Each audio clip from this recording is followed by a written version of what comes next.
Hello guys, welcome back to my YouTube channel. मैं सक्षम जैन आप सभी का स्वागत करता हूँ। गाइस वीडियो शुरू करना भाई, लाइक शेयर, चैनल को कर देना है सब्सक्राइब। तो अकाउंट्स के लिए मेरे पास बहुत सारे डाउट आ रहे थे। लेटेस्ट आया था मेरे पास कमेंट सेक्शन में कि अकाउंट्स की स्ट्रेटेजी बता दो भैया प्लीज़।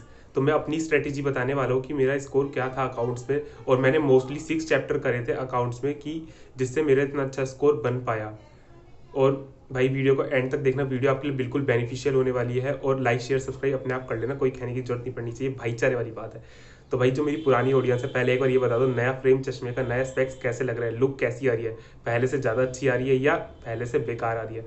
कमेंट सेक्शन में लिख देना, और नहीं लिखोगे तो फिर भी मुझे पता है कि अच्छी आ रही है। तो कोई दिक्कत नहीं है भाई, वीडियो को शुरू करते हैं। देखो क्या कहते हैं अकाउंट्स को, पहले ना आप ये मत सोचो कि आपको 6 चैप्टर करने, 7 चैप्टर करने हैं। भाई 10 चैप्टर भी कर लोगे ना, पूरे 10 के 10, अगर खुद के अंदर सेल्फ कॉन्फिडेंस या पॉजिटिविटी या खुद पे विश्वास नहीं होगा ना, तो भाई सब बेकार है, सब बेकार, कुछ सब एकदम जीरो है भाई, जीरो। अगर खुद पे विश्वास है, सेल्फ कॉन्फिडेंस और पॉजिटिविटी है ना, तो भाई ये लगा लो कि तुम्हारे अकाउंट्स में 100 क्या 120 नंबर भी चले जाएंगे, अगर आते आईसीआई देती तो।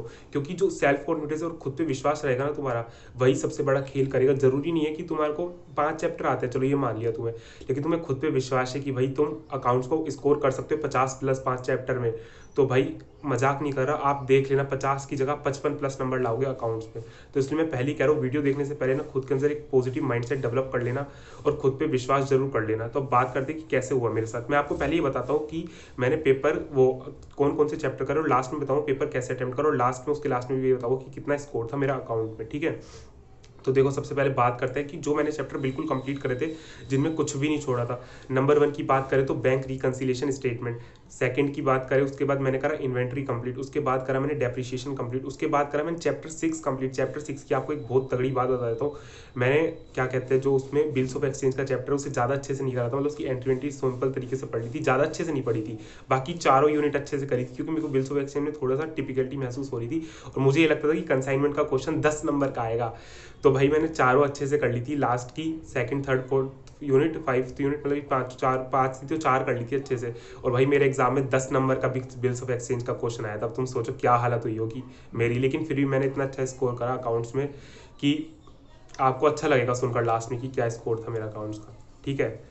और फिर बात करते हैं कि 4 चैप्टर बता दिए मैंने आपको कौन कौन से करे। फिर 5वां चैप्टर बता दो, मैंने करा फाइनल अकाउंट। फाइनल अकाउंट 10 से 15 नंबर का आराम से आता है अकाउंट्स में, तो इसलिए ध्यान रखना फाइनल अकाउंट बहुत ईजी है। ट्रेडिंग पी&एल अच्छे से कर जाना भाई, ठीक है। और मैन्युफैक्चरिंग अकाउंट भी उसी में ही आता है, मैं ट्रेडिंग पी&एल बोल देता हूँ, मैन्युफैक्चरिंग बोलना भूल जाता हूँ। पार्टनरशिप छोड़ दी थी मैंने बिल्कुल, और चैप्टर 1 बिल्कुल छोड़ दिया था, ये 2 चैप्टर मैंने छोड़े थे, ध्यान रखना। और क्या कहते हैं, फिर मैंने क्या कहते हैं, जो चैप्टर नंबर 9 और 10 है ना, मैंने 10 को, मेरे को कंपनी का जो पोर्शन है, मतलब सिंपल 4 फीचर से पहले पहले वाला जो बिल्कुल प्रो डेटा हल्का फुल्का ये ना, ये अच्छे से आता था। जो 4 फीचर के बाद का पोर्शन था, ये मुझे नहीं आता था कंपनी में, सच बता रहा हूँ। और डिबेंचर भी मेरा यही था कि मुझे डिबेंचर में जो शुरू शुरू के पोर्शन थे कि भाई उसको रिडम्पशन कैसे करते हैं, रिडम्पशन की एंट्री क्या है, इस तरीके का आता था। मतलब पूरा मेरे को कंपनी का चैप्टर नहीं आता था, ठीक है। 5 चैप्टर मैंने आपको कंप्लीट बता दिए। और सेकंड चैप्टर में से बता दूं, सिर्फ रेक्टिफिकेशन ऑफ एरर करा था, और उसमें से ट्रायल बैलेंस का क्वेश्चन भी फंसा था। सुनते जाना कि मेरे साथ क्या क्या कॉम्प्लेक्सिटी आई थी पेपर में, हार्डनेस आई थी, तुम लगा लो यार, जो भी अब बोला भी नहीं जा रहा वर्ड तो मेरे से है, तो क्या क्या मेरे साथ मुश्किल आई थी पेपर में, और फिर भी मैंने ये स्कोर करा। सुनते जाना, ठीक है। और फिर बात करते हैं एनपीओ। एनपीओ भाई एक ऐसा चैप्टर है कि आप करोगे तो भी फायदे में हो, और नहीं करोगे तो थोड़ा सा मुश्किल में हट सकते हो। एनपीओ लेकिन पता है ईजी चैप्टर है, अगर आपके टाइम है तो अच्छे से कर लेना। मैंने एनपीओ करा था, लेकिन उसका एक बेसिक ओवरव्यू लिया था, उसको अच्छे से नहीं पढ़ा था मैंने एनपीओ। तो ये बात ध्यान रखना, मतलब ये लगा लो कि तुम एक तरीके से देखा जाए तो मैंने सेकंड चैप्टर में 5 यूनिट है, उसमें 5 या 6 यूनिट है, उसमें सिर्फ 1 यूनिट करी रेक्टिफिकेशन ऑफ एरर की। वो क्या उस चैप्टर का माना मेन पोर्शन है, लेकिन है तो वो 20-30% एक तरीके से देखा जाए। और कंपनी लगा लो तुम 60%, कंपनी लगा लो 60 और 20 क्या कहते हैं 80, और 20% तुम एनपीओ का लगा लो। इस तरीके से मेरे 6 चैप्टर बने थे। ये कि मैंने 2-3 चैप्टर ऐसे हल्के हल्के करे थे, और बाकी 5 चैप्टर अच्छे से करे थे, ठीक है। अब बात करते हैं मैंने पेपर कैसे अटेम्प्ट करा। भाई पेपर मैंने ट्रू फॉल्स आए, तो फिर मैं आपको बता दूं कि फर्स्ट चैप्टर में से इतने ट्रू फॉल्स नहीं मिलेंगे, फर्स्ट चैप्टर में से आपको इतना थ्योरी का सेक्शन नहीं मिलेगा जितने लास्ट के चैप्टर में से 2 to 10 में से मिल जाएगा आपको, ठीक है। और पार्टनरशिप का बेसिक में से आते ही मैं सोचता हूँ कि हार्ड कॉम्प्लेक्स इस तरीके से आएगा, ठीक है। तो भाई मैं ये बता रहा हूँ कि मतलब ट्रू फॉल्स देखे इजी थे, कोई दिक्कत नहीं लगी मुझे, मतलब 8 में 7 अटैम्प्ट करने होते तो मुझे सही लग रहे थे, ट्रू फॉल्स में कोई दिक्कत नहीं थी। फिर उसके बाद आया मेरे पास एक उसका क्वेश्चन, किसका भाई, इन्वेंट्री का क्वेश्चन, और फिर था ट्रायल बैलेंस का क्वेश्चन।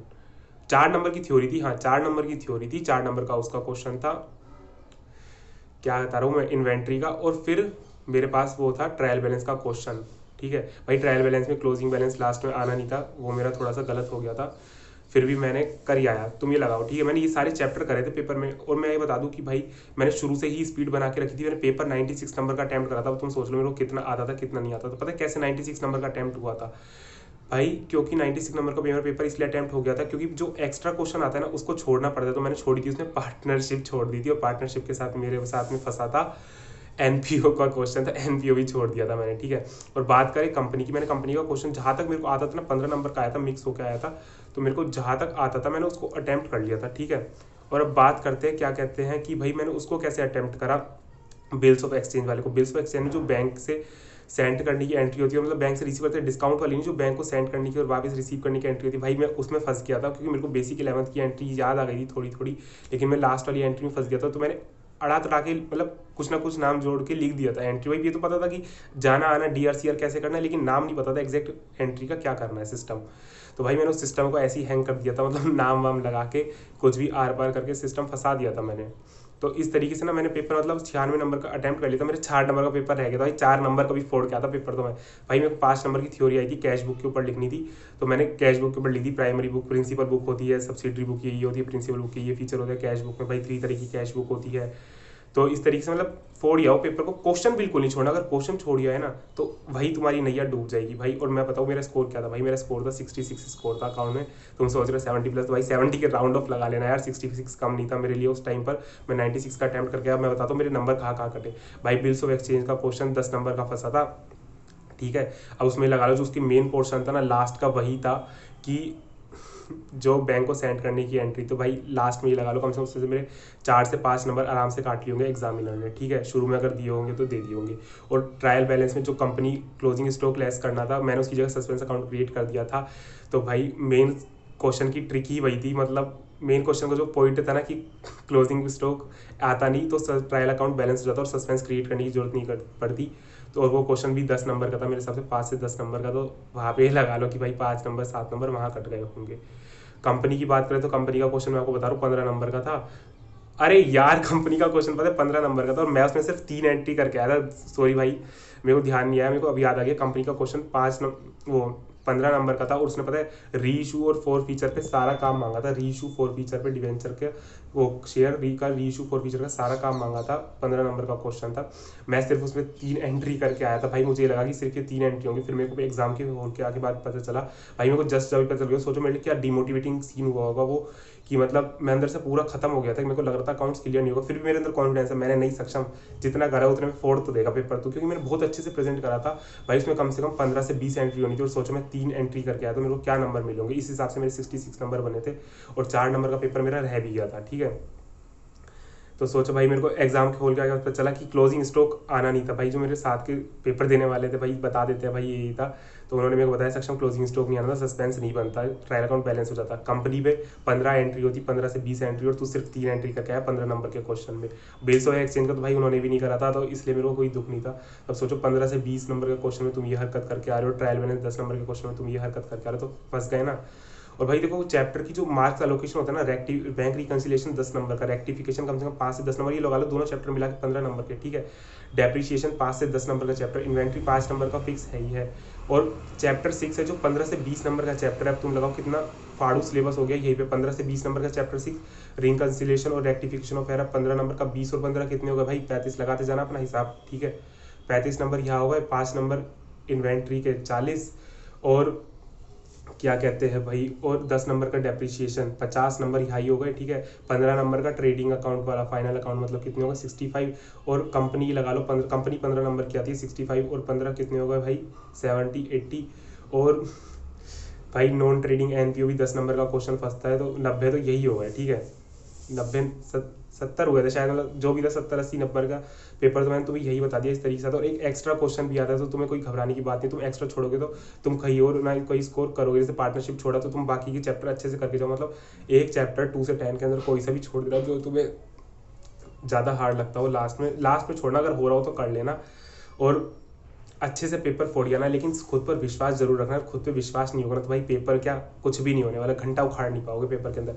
ऐसे बच्चे देखे 10 के 10 चैप्टर अच्छे से आईसीआई मॉड्यूल से करके जाते हैं, फिर भी रह जाता है। और भाई यही बताऊंगा, प्रैक्टिस के लिए मॉक टेस्ट पेपर 2-3 लिख के देख लेना पेपर से पहले, आरटीपी 2-3 अटेम्प्ट की कर लेना। पास्ट ईयर पेपर के क्वेश्चन में से ये देखना कि पेपर का एनालिसिस क्या चल रहा है, कि मतलब पेपर किस तरीके का आ रहा है, मतलब क्वेश्चन का लेवल इंक्रीज कर रही है आईसीआई या डिक्रीज कर रही है, या मेंटेन रखती है सेम लेवल पे, या कहीं से ज़्यादा हार्ड देती है तो कहीं ज़्यादा इजी कर देती है। ये चीज़ आपको पास्ट ईयर क्वेश्चन में से एनालिसिस करनी है, ठीक है।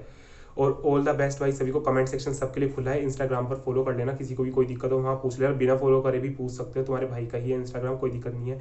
ऑल द बेस्ट भाई, लाइक शेयर सब्सक्राइब कर लेना और वीडियो को फैला देना, क्योंकि भाई इस टाइम बहुत ज़्यादा लोग पैनिक में आए हुए हैं। किसी की मदद करोगे और किसी की दुआ लग गई ना तो भाई मजाक नहीं कर रहा, दुआ एक ऐसी चीज़ है, किसी की बेस्ट विशेज़ या पॉजिटिव विशेज़ ले ली ना आपने तो भाई सीए के अंदर यही काम आएगा। ये नहीं देखा जाएगा कि तुमने क्या किसी से क्या मतलब लड़ाई झगड़ा रखा, लेकिन तुमने किसी की मदद कर दी, किसी की दुआ रख दी ना, मजाक नहीं करा, किसी की दुआ लग गई तो तुम्हें आर पार हो जाएगा सिस्टम। भाई खुद पर विश्वास रखना। ऑल द बेस्ट भाई सभी को।